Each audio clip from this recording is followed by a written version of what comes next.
My name is Alyssa Marie Whitmore. I'm 32 years old, a mother, a daughter, and until that morning, I still believed blood meant safety. The most shocking moment of my life didn't happen in a dark alley or a courtroom. It happened on my front lawn, under the open sky, while my neighbors watered their grass and pretended not to stare. Two police officers tightened cold metal cuffs around the wrists of my 11-year-old son, and my sister stood behind them, arms folded, watching like she'd finally won something she'd been competing for her whole life. Before I tell you how everything broke apart, do me a small favor. If you've ever trusted family and paid for it, hit like, subscribe, and stay with me, because this story might sound unbelievable, but every word of it still lives in my bones. The officer kept his voice calm, the way people do when they're about to ruin your life but want to feel professional about it. "Ma'am, please step back." "Step back from what?" I screamed. "That's my child." My son, Evan, looked at me with wide, confused eyes. He wasn't crying. That hurt more. His shoulders were tight, like he was trying to be brave in a way no child ever should have to learn. "I didn't do anything, Mom," he whispered. "I swear." I lunged forward, but another officer blocked me with his arm. Behind them, I saw my parents standing on the porch. My mother's hand covered her mouth. My father stared at the concrete like the concrete might open and swallow him. And my sister, Danielle, met my eyes and looked away. That was the moment something inside me cracked. Not shattered, cracked. Because broken things can sometimes be fixed. Cracked things let poison seep in. They put Evan in the back of the car. The door slammed. The sound echoed louder than the siren that followed. "Where are you taking him?" I begged. "Juvenile processing," the officer said. "There's been a serious accusation." I turned to Danielle. "What did you tell them?" She sighed, slow and dramatic, like I was inconveniencing her. "I did what I had to do." That sentence would haunt me for months. As the car pulled away, my knees gave out. I dropped to the grass where my son had been standing seconds earlier. The indent of his sneakers was still there. Proof he'd existed in that spot before the world decided he was something ugly. That was the day my sister accused my son of a crime he didn't commit, and that was the day my parents chose silence over truth. But it didn't start there. It never does.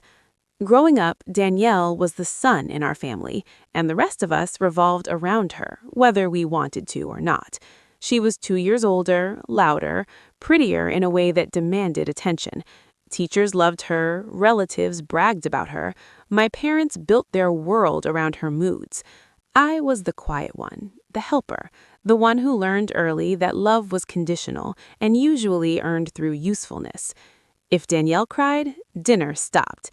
If I cried, I was told to toughen up. "She's sensitive," my mom would say about Danielle. "You're strong," she'd say to me. It sounded like a compliment until I realized it meant no one was coming to save me. Danielle learned quickly how to bend people to her will. She could smile through clenched teeth and make you feel like you were the problem. By high school, she knew exactly how to cry on cue, how to twist stories so she was always the victim and someone else was always to blame. When I left for college, it felt like escape. When I got pregnant at 20, it felt like punishment. At least according to my parents. Evan's father disappeared before the pregnancy test dried. Danielle made sure everyone knew. "Guess Alyssa couldn't keep a man," she'd joke at family dinners. I swallowed it. I always did. Still, I loved my son in a way that made the rest of the world quieter. Evan was gentle, curious, the kind of kid who apologized when other people bumped into him. He loved astronomy, drawing spaceships, asking questions that didn't have easy answers. Danielle hated that.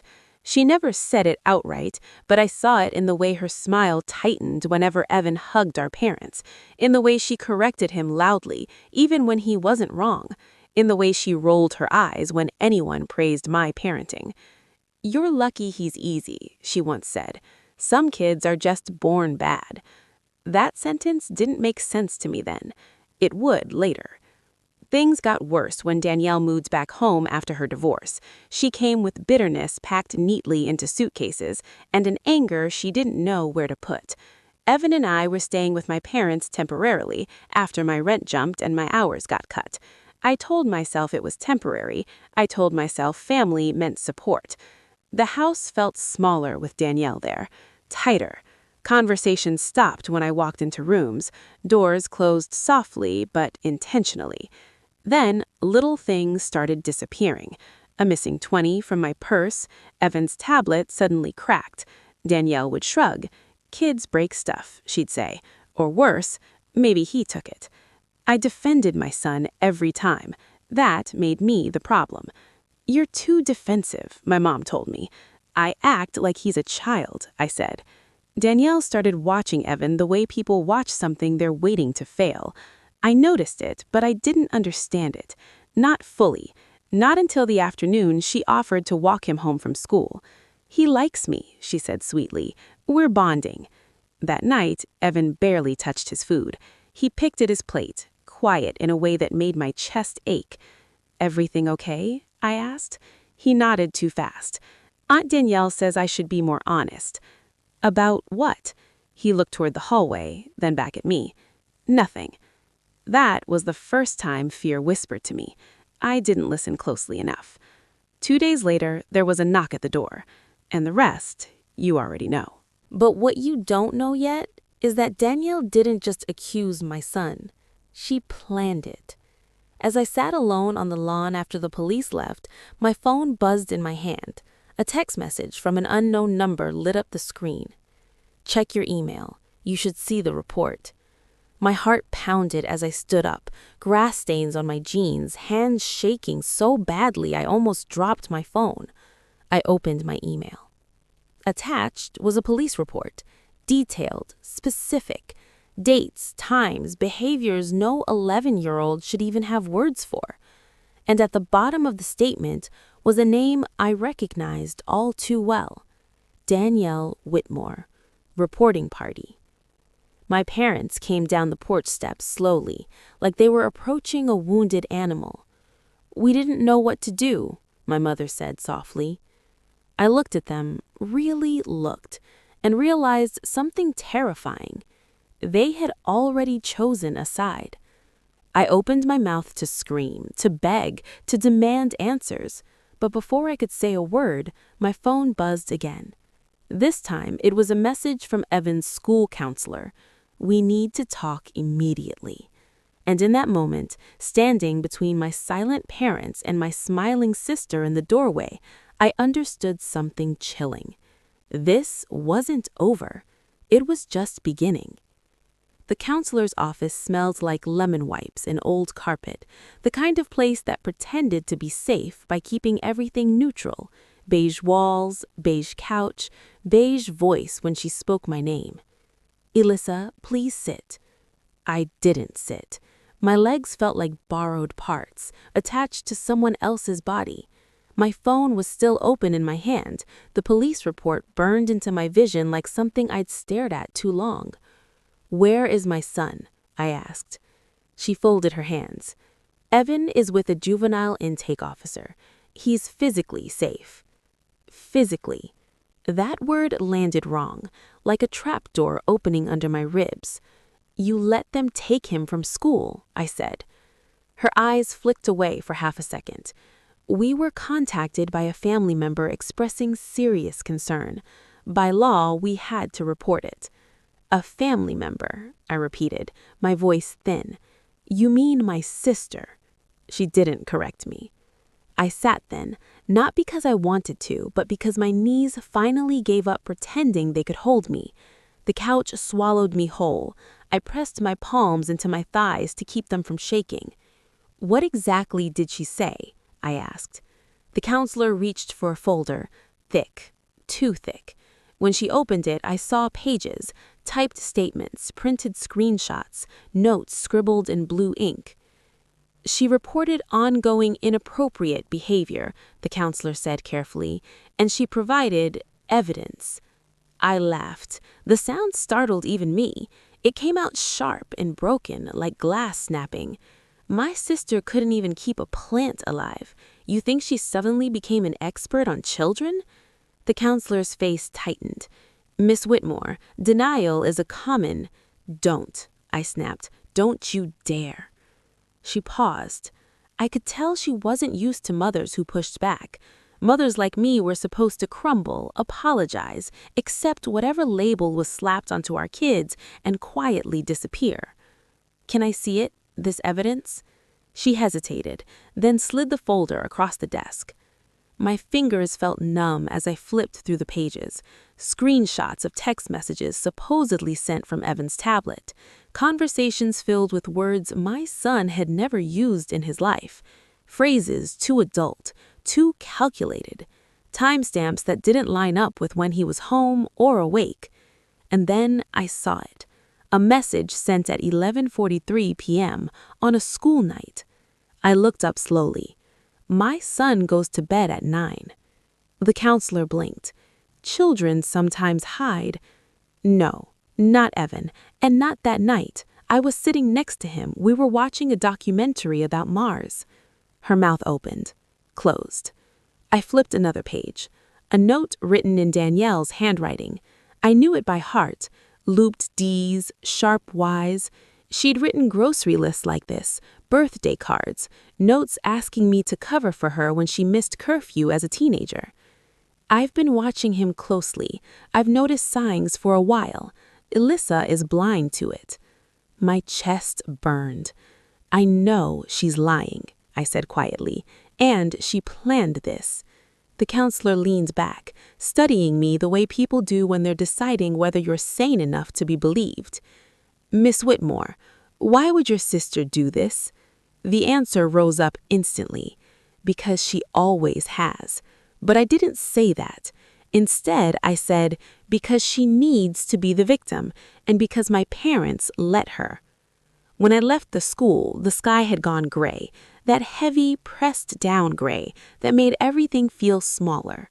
I sat in my car and screamed until my throat burned, until there was nothing left but breath and fury. I drove to the police station on instinct, not logic, like if I moved fast enough I could outrun what was happening.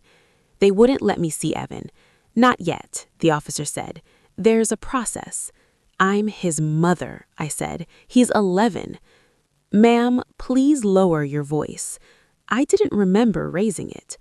In the waiting area, I scrolled through my phone like my life depended on it. That's when I saw it, buried in my messages. A text from Danielle, sent 3 days earlier.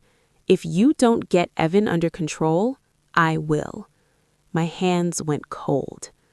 I drove back to my Karen's house on autopilot. The porch light was on. Danielle's car sat in the driveway like it owned the place. When I walked in, she was at the kitchen table, sipping tea. My mother hovered near the sink. My father sat in his chair staring at the TV even though it wasn't on. Danielle looked up and smiled. There you are. I was worried. I dropped my phone on the table. You threatened me. She glanced at the screen, shrugged. Concern isn't a threat. You fabricated messages. You lied to the police. You let them take my child. She tilted her head. I protected this family. From what? I shouted. An 11-year-old who loves space documentaries? My mother flinched. Alyssa, please. I turned to her. Did you know? Tears welled in her eyes. She came to us scared. She said she'd seen things. And you believed her? Silence. My father finally spoke. Danielle wouldn't make something like this up. I laughed again, bitter this time. She used to fake asthma attacks to get out of exams. That was different, he said. Because she was younger, or because it didn't inconvenience you? Danielle stood. You're being hysterical. That word, that damn word. I want you out of this house. She smiles wider. You don't get to make that decision. That's when it hit me. I wasn't just fighting for my son. I was fighting a lifetime of being dismissed. I grabbed my keys and turned toward the door. "Where are you going?" my mother asked. "To get a lawyer, and then I'm getting my son back." Danielle's smile faltered, just for a second, and in that second, I knew something else. She hadn't expected me to fight. As I pulled out of the driveway, my phone rang. Unknown number. I answered. "Alyssa Whitmore?" a voice asked. "This is Detective Harris. We need to talk. There's something in the report that doesn't add up." My heart slammed against my ribs. "What doesn't add up?" I asked. There was a pause. Then, the messages appeared to be sent from an adult phone. I gripped the steering wheel so hard my knuckles went white. "Detective," I said slowly, "my sister's phone is always unlocked." Another pause, longer this time. "We'll be in touch." The call ended. I pulled over and cried, not the quiet kind, but the kind that shakes you open. Because for the first time since the handcuffs clicked around my son's wrists, something shifted. The truth was still buried, but it was breathing, and somewhere not far away, my sister was about to realize she'd made a mistake. I didn't sleep that night. I sat in my car outside the police station until the sky turned that dull blue-gray that comes before morning, the kind that feels like the world is holding its breath. Every time the front doors opened, my heart jumped. Every time they closed, it sank again. I kept seeing Evan's face in my head, not crying, not screaming, just confused, like the rules of the world had suddenly changed and no one bothered to explain them to him. At 6:17 a.m., my phone buzzed. "You can see him for 10 minutes. That was all the message said. No greeting, no apology, just a limit placed on my motherhood like it was a privilege I had abused. When they brought Evan into the visitation room, I almost didn't recognize him. Not because he looked different, but because he looked smaller. His shoulders curved inward, like he was trying to disappear into himself. "Mom?" he said, standing up too fast. I wrapped my arms around him before anyone could stop me. He smelled like institutional soap and fear. "I didn't do it," he whispered into my shirt. "I didn't. Aunt Danielle told me to say some things, but I didn't want to." My body went cold. "What things, baby?" I asked gently. He pulled back and looked at the door, then at the two-way mirror. "She said if I didn't say them, you'd get in trouble. She said you'd go to jail and I'd have to live with strangers." I closed my eyes. Rage rolled through me slow and heavy, like lava. "She said what to say," he continued. "She practiced with me. But I didn't text anyone, I swear." I cupped his face. "I know," I said. "I know you didn't." A knock sounded on the door. Time was up. As they led him away, Evan turned back. "Mom?" "Yes?" "Am I bad?" That question shattered something deep inside me. "No," I said fiercely. "You are good, and I will fix this." I didn't know how yet, but I said it like a promise, because that's what mothers do. We promise things even when we're terrified we don't have the power to keep them. By noon, I had a lawyer. Her name was Rachel Collins, and she had kind eyes and a voice that didn't shake when she said hard things. "This is serious," she told me after reviewing the report. "But there are holes, big ones." She pointed to the timestamps, the language patterns, the device metadata. An adult wrote these messages, and the accusation coming from a single family member raises red flags. "Will that be enough?" I asked. "Eventually," she said, "but first we need to survive the storm." The storm hit faster than I expected. By evening, my phone was lighting up non-stop, missed calls, texts, voicemails I couldn't bring myself to open.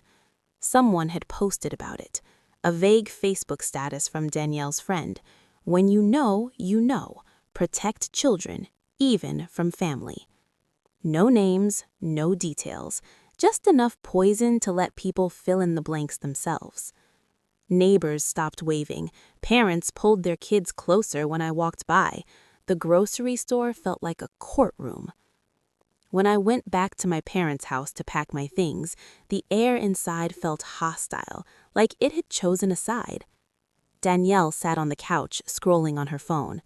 "You shouldn't be here," she said without looking up. "I live here," I replied. "For now," she said lightly. I ignored her and went to my old room. As I packed, my mother hovered in the doorway. "She's just scared. You know how she is." "I know exactly how she is, and you're letting her destroy my son." My mother's eyes filled with tears, but she didn't argue.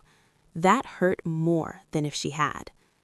As I zipped my suitcase, something caught my eye, a familiar notebook on my desk. Danielle's. She must have left it behind from when she'd been checking on Evan. I opened it. Inside were notes, bullet points, phrases. If he resists, remind him of consequences. Say Mom doesn't listen. Emphasize secrecy. My hands shook so badly the pages rattled. This wasn't concern. It was a script. Footsteps sounded behind me. "What are you doing?" Danielle snapped from the doorway. I turned, holding the notebook up. "Planning your next lie?" Her face drained of color. "You had no right." "I have every right," I said. "You coached my child." She lunged for the notebook, but I stepped back. "This goes to my lawyer." Danielle's eyes hardened. "You won't make it that far." Before I could respond, my father appeared, face pale. "The police are here," he said. "They want to talk." Danielle straightened her shoulders instantly, victim mode sliding into place. I looked down at the notebook in my hands, and for the first time since this nightmare began, I felt something dangerous and sharp rise in my chest. Hope. Because if the police were here now, it meant the truth was starting to surface, and someone in this house was about to be exposed. The police officers stood in the living room like they didn't belong there, dark uniforms against beige walls, hands resting near belts, eyes scanning family photos that suddenly felt like props in a lie. Danielle sat on the couch, shoulders slumped, wiping at dry eyes like she'd been crying long before they arrived. My mother hovered behind her, one hand on Danielle's shoulder, the other pressed to her chest. My father stood near the window, arms crossed, jaw clenched. I stayed by the doorway, gripping the notebook so tightly my fingers ached. "Miss Whitmore," one of the officers said, looking at Danielle, "we just have a few follow-up questions." She nodded meekly. "Of course, anything to help." I almost laughed. The performance was flawless. If I hadn't grown up watching her rehearse tears in the mirror, I might have believed her too. The other officer glanced at me. "And you are?" "Alyssa," I said, "Evan's mother." His eyes softened for a fraction of a second. "We'll need to speak with you as well." Danielle's head snapped toward me. "Why? I'm the one who reported it." "Yes, which is why we're clarifying some inconsistencies." That word, again, inconsistencies. It felt like a crack widening.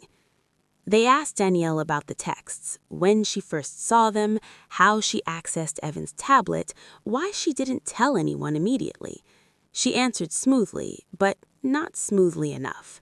Her timelines shifted, her explanations bent back on themselves. "And the device, where is Evan's tablet now?" Danielle hesitated, just a beat too long. I don't know. Maybe Alyssa moved it." I stepped forward. "It's in my bag. It's been with me since the day they took my son." The officer nodded. "We'll need to examine it." Danielle's fingers curled into the couch cushion. Then it was my turn. I handed over the notebook without a word. The officer flipped through it, eyebrows lifting with each page. "Where did this come from?" I said, "It was in my room. My sister left it there." Danielle stood up abruptly. "That's private." "So are lies," I said, my voice steady in a way that surprised even me. The room felt smaller as the officer read aloud fragments, phrases about secrecy, about pressure, about consequences. My mother sank into a chair. My father's face went gray. "This appears to be coaching," the officer said slowly. Danielle's voice rose. "You're twisting it. I was taking notes because I was scared. I wanted to remember what to say." Remember what to say to whom? Silence. That silence was loud. It roared in my ears, filled with years of swallowed words and ignored warnings. The officers left with the tablet and the notebook. As the door closed behind them, Danielle turned on me like a cornered animal. "You did this. You're ruining this family." I laughed, soft, tired, real. "No," I said, "you did. I just stopped protecting you." She looked to our parents, waiting for backup, waiting for the familiar shield. My mother didn't move. My father cleared his throat. "Danielle, did you make this up?" Her eyes flashed. "Why would you even ask me that?" Because for the first time, he was asking. I packed the rest of my things that night. I didn't say goodbye. I didn't owe anyone closure. I slept on a friend's couch, staring at the ceiling, replaying Evan's question in my head. Am I bad? By morning, Rachel called. They ran a preliminary analysis. The messages were sent from your sister's phone. Same IP, same device signature. I sank on the floor, relief crashing into grief so hard I couldn't tell them apart. "What happens now?" I asked. "Now," she said, "we push." Child Services interviewed Evan again, with me present this time. He told the truth, halting but clear, about the rehearsed lines, the threats, the fear, the way adults could twist the world until up felt like down. The case unraveled fast after that. Charges were dropped, records sealed. Evan came home. The first night he slept in his own bed again, I sat on the floor beside him until his breathing evened out. I watched his chest rise and fall and promised myself something quietly and fiercely. No more silence. No more shrinking. No more letting anyone else define my child. Danielle was charged with filing a false report and witness tampering. My parents called, cried, begged me to keep the family together. I told them no. Healing didn't come all at once. It came in therapy sessions and long walks and nights when Evan crawled into my bed without saying why. It came in boundaries that felt cruel at first, but slowly became life-saving. I learned that love doesn't demand you sacrifice your truth, that family isn't who shares your blood, it's who protects your soul. Months later, Evan asked me, "Do you think Aunt Danielle hates me?" I thought carefully before answering. "I think she hated herself more," I said, "and she chose the wrong way to deal with it." He nodded, satisfied. We're still healing, probably always will be, but we're free. And if you're listening to this and wondering whether it's worth standing up to someone who's always been protected, let me tell you this. The moment you choose truth over comfort, everything changes. Freedom didn't feel the way I thought it would. I imagined relief, like fresh air rushing into my lungs, imagined joy loud enough to drown out the past. What I got instead was quiet, heavy, cautious quiet, the kind that follows an explosion, when everything looks intact from the outside, but you know the damage runs deep. Evan came home, yes. His charges were dropped, his name cleared, but the world didn't magically snap back into place. He still flinched when his phone buzzed, still asked before hugging people, still watched adults the way you watch a cracked bridge, carefully, never fully trusting it to hold your weight. And me? I was angry in a way I had never allowed myself to be before. Not the hot, explosive anger Danielle specialized in. Mine was colder, sharper. It lived behind my ribs and tapped gently whenever someone suggested I forgive and move on. We moved into a small apartment on the other side of the city. 2 bedrooms, thin walls, a leaky faucet that dripped all night like a ticking clock.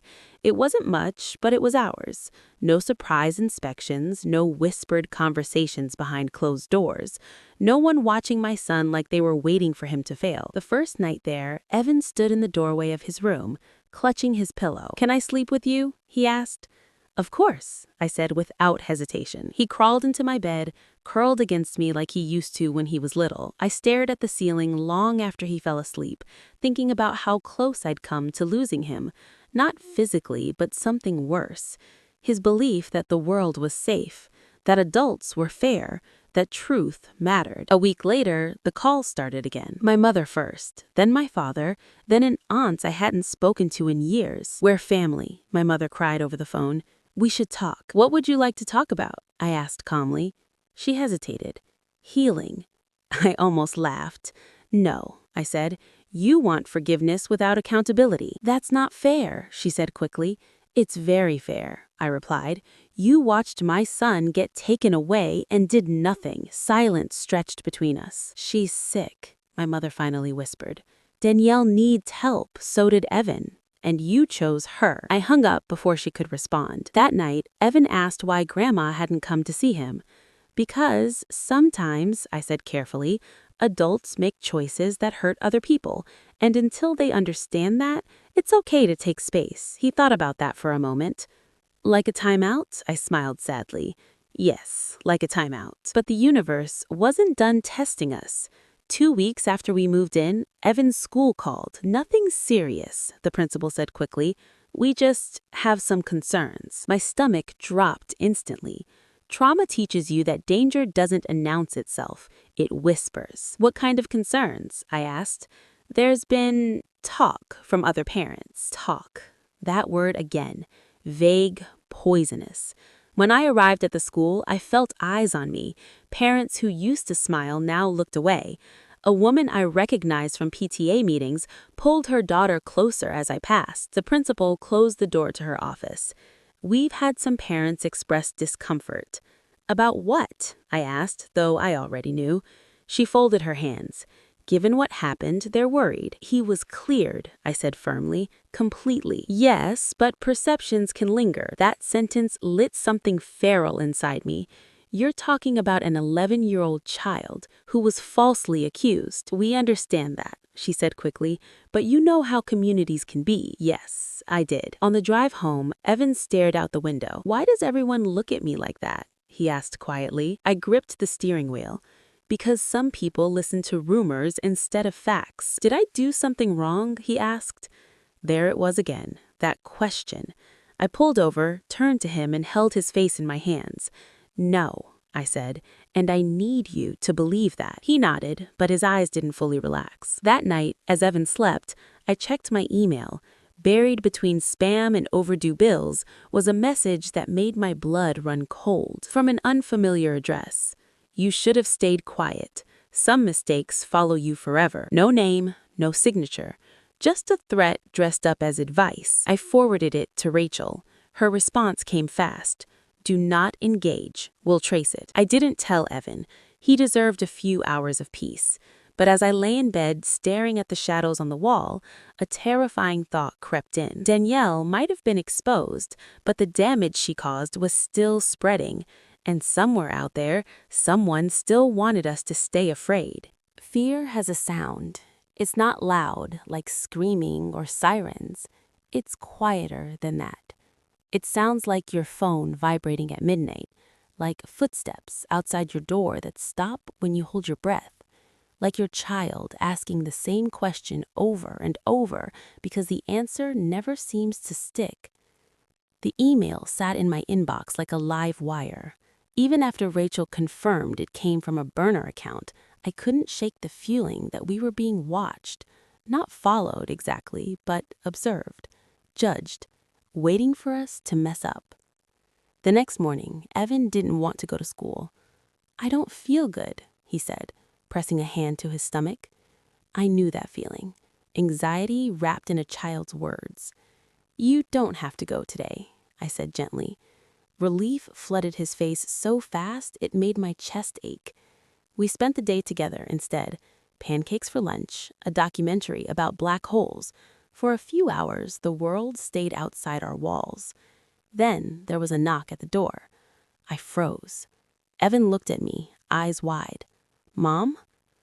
"I've got it," I said, even though my pulse was pounding in my ears. When I opened the door, a woman stood there holding a clipboard. Late 30s, professional smile. Too calm. "Ms. Whitmore," she said, "I'm with Child Protective Services." The room tilted. "We received a follow-up concern," she continued. "Just routine." Routine, another word that meant nothing and everything. I stepped aside and let her in. Evan sat stiffly on the couch, hands folded in his lap like he was preparing for judgment. I hated that he already knew the posture. The woman asked questions about our apartment, Evan's routine, my job. She glanced around, checked cabinets, nodded to herself. "Has anyone contacted you recently?" she asked casually. I hesitated. "Yes." I showed her the email. Her expression changed, just slightly. "We've been seeing an increase in retaliation reports," she said, "often from family members." Family? "Is my sister behind this?" I asked. She didn't answer directly. "What I can say is that false reports sometimes don't stop when the truth comes out." After she left, Evan sat beside me in silence. "Am I in trouble again?" he asked. "No," I said, pulling him close, "but some adults don't like being proven wrong." That night, my parents showed up unannounced. I almost didn't open the door. My father looked smaller than I remembered, older. My mother's eyes were red, her hands shaking. "We just want to see Evan," my mother said. I stepped outside and closed the door behind me. "No," I said. My father frowned. "You can't keep him from us." "I can, and I will," I said calmly. My mother started crying. "Danielle's being investigated. She's terrified. She says you're turning everyone against her." I stared at them, stunned by the audacity. "She turned the police against her own nephew, and you want me to comfort her?" "She's your sister," my father said weakly, "and he's my son. That should have mattered to you." For the first time, neither of them argued. "I need you to leave, and if you contact CPS again or anyone on my son's school board, I will file for a restraining order." My mother's sobs turned sharp. "You're tearing this family apart." I shook my head. "No, I'm just refusing to be torn anymore." I went back inside and locked the door. My hands shook afterwards, but my spine stayed straight. The next week, Rachel called with news. "We traced the email," she said. "It came from a device linked to your parents' house." I closed my eyes. "Danielle?" I asked. "Not directly," she said, "but someone there sent it." That betrayal cut differently. Quieter. Deeper. I blocked their numbers that night. Healing didn't happen in a straight line after that. Some days, Evan laughed easily. Other days, he withdrew, retreating into silence. Therapy helped. Slowly. So did routines. Safety built from repetition. One evening, as we walked home from the park, Evan looked up at me. "Mom," he said, "I don't think Aunt Danielle ever liked me." "I know," I said. "But I think you always did, even when it was hard." I stopped walking. "I always will," I told him, "no matter what." As we reached our building, I noticed something taped to the front door. A flyer. "Community meeting tonight. Safety concerns." My stomach dropped. This wasn't over yet. Someone was still trying to control the story, and I was about to find out just how far they were willing to go to silence me. The flyer felt heavier than paper should. Community meeting tonight. Safety concerns. No names, no details. Just enough vagueness to let fear do the work for them. Evan tugged at my hand. "What is it?" "Nothing you need to worry about," I said, peeling it off the door and folding it into my pocket. I smiled because that's what mothers do when they're lying for love. But my chest was already tight. That night, after Evan fell asleep, I sat at the small kitchen table and unfolded the flyer again. The meeting was being held at the community center 3 blocks away, hosted by the neighborhood association. Same association Danielle's best friend chaired before taking a break after everything came out. I called Rachel. "They're trying to shape the narrative," she said immediately. "They can't touch you legally anymore, so they're going social."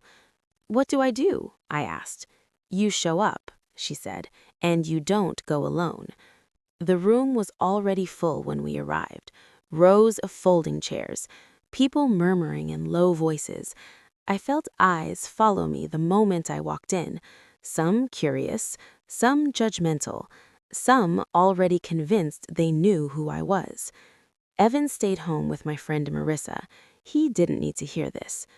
At the front of the room stood Linda Parker, head of the association, late 40s, perfect hair, tight smile. "We're here because safety matters," she began, "especially when it comes to our children." There it was, the hook.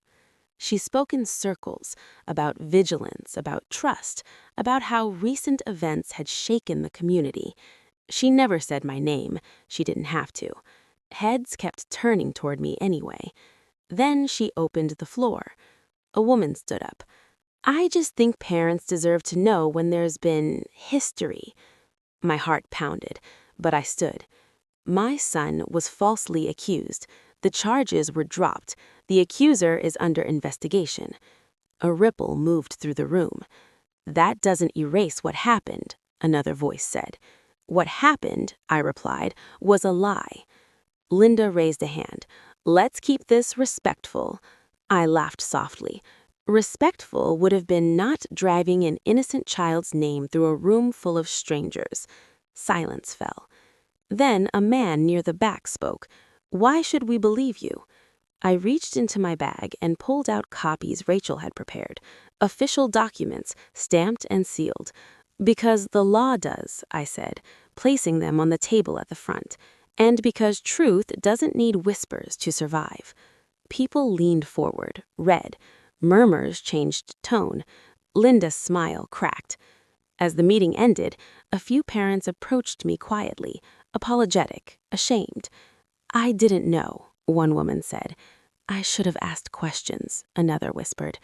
I nodded, accepting their words but not offering absolution. Some things don't get fixed by apologies. When I got home, Evan was still awake. "Did the meeting go okay?" he asked. "Yes," I said, and for the first time, it wasn't a lie. But later that night, my phone buzzed. A voicemail. Danielle's voice, hoarse, furious. "You think you've won. You've always thought you were better than me, but people don't forget, and neither do I." The line go dead. I sat there in the dark, phone in my hand, heart steady instead of racing, because for the first time, her words didn't scare me. They exposed her, and that meant the end was closer than she realized.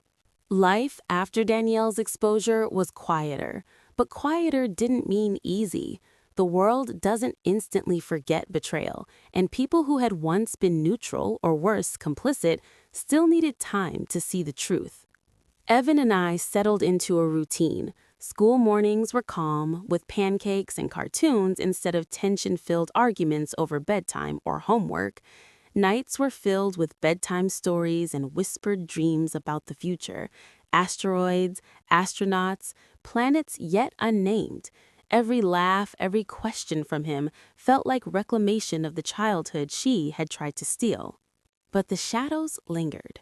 One afternoon, a package arrived at the apartment. No return address. My stomach sank before I even opened it. Inside was a small envelope. "You think it's over." No signature, no explanation, just those words, scrawled in a handwriting I knew all too well. Danielle's. I didn't panic. I didn't cry. I simply grabbed my phone and called Rachel. "They're not done," I said. "She's still trying to scare us."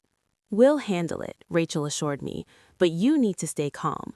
Don't respond. Keep Evan away from anything that could involve her." I nodded, tucking the envelope into a drawer, out of sight, out of mind. That night, Evan crawled into bed with me.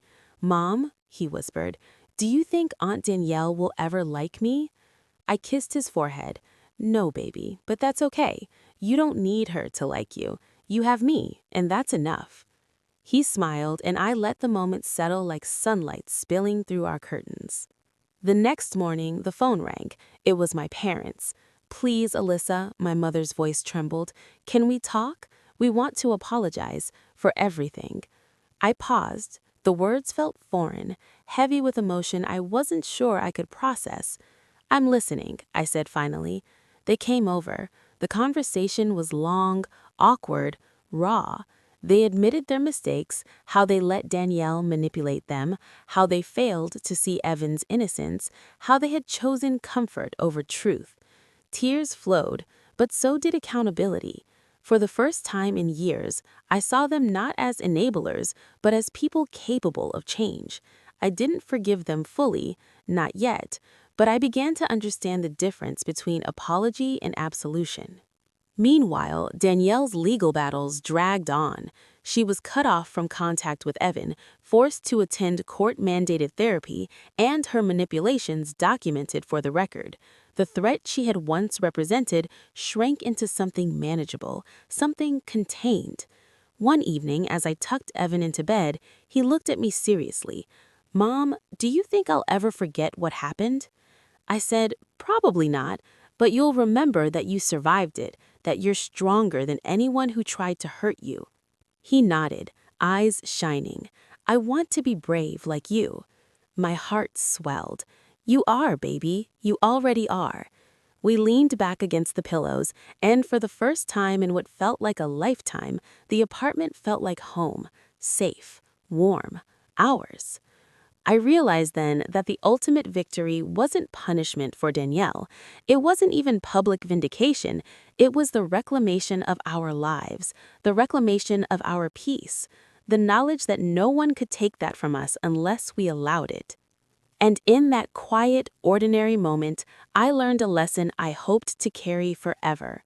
Sometimes the most radical act of love is protecting those you cherish, no matter who stands in your way. Have you ever had to fight for someone's innocence against impossible odds? How did it change you? Share your story in the comments.